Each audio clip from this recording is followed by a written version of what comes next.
अस्सलाम वालेकुम वरहमतुल्लाह। बदनीज़ ये किसरा गांव में एक छोटे से कच्चे मट्टी के घर में बड़ी मोहब्बत से करवाया गया एक मिलाद है।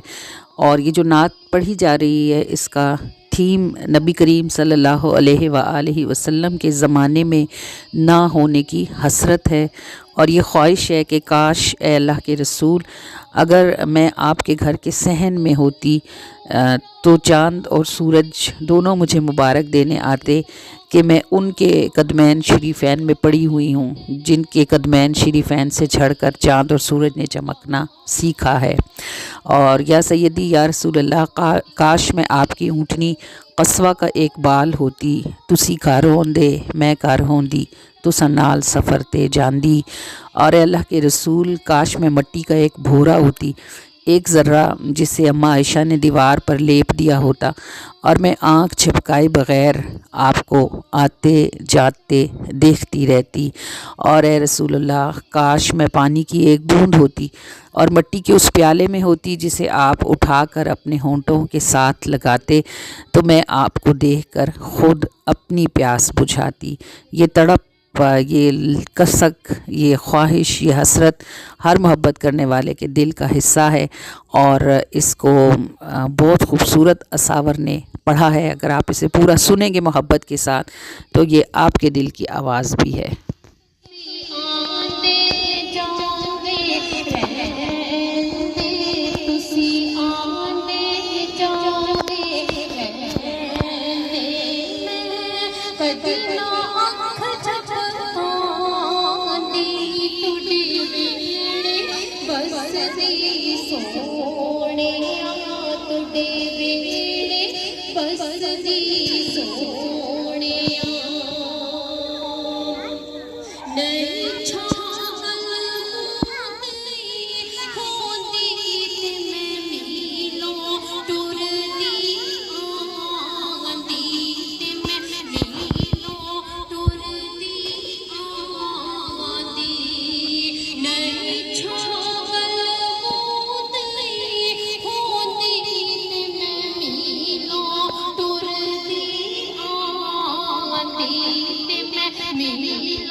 शुक्र ते गांदी